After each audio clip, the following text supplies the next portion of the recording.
बच्चों, आज हम सुनेंगे किसान और कुएं की कहानी और इससे कुछ सीखेंगे भी। बहुत समय पहले की बात है। एक गांव में एक किसान रहा करता था।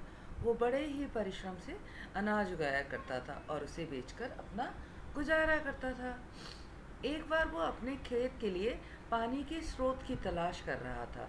तभी उसे अपने पड़ोसी के खेत में एक कुआं दिखाई पड़ा।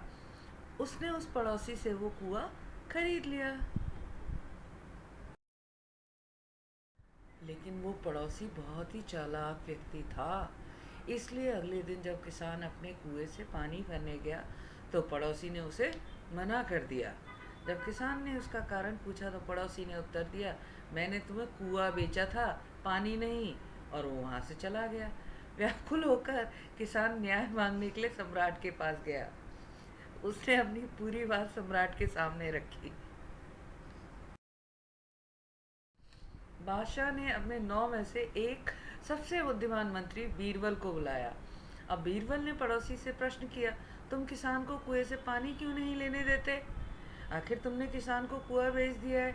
इस सवाल पर पड़ोसी ने जवाब दिया, बीरबल जी, मैंने किसान को कुआं तो बेचा था, लेकिन उसमें जो पानी है वो नहीं।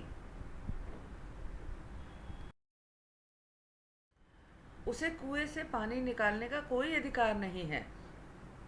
अब बीरबल ने कुछ समय लिया इस परिस्थिति को का हल खोजने के लिए। फिर कुछ समय सोचने के बाद बीरबल ने कहा, देखो, चूंकि तुमने कुआं बेच दिया है, इसलिए तुम्हें किसान के कुएं में पानी रखने का कोई अधिकार नहीं है।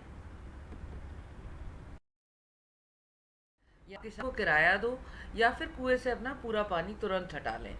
ये महसूस करते हुए कि उसकी योजना विफल हो गई है, पड़ोसी ने माफ़ी मांगी और घर चला गया। अब उस किसान को उसके हक का कुआं प्राप्त हो गया और उसने बीरबल जी का धन्यवाद किया और उसे सही तरीके से न्याय प्रदान में हो गया। तो बच्चों, इससे हमें क्या सीख मिलती है? इस कहानी से हमें ये सीख मिलती है कि किसी को धोखा देने से आपको कुछ नहीं मिलेगा, लेकिन इसका नतीजा आपको जल्द ही भुगतान करना पड़ेगा। तो बच्चों, फिर से मिलते हैं एक नई स्टोरी के साथ में। तब तक tata, see you, bye bye. But before that, do not forget to subscribe, like and comment for more stories. See ya.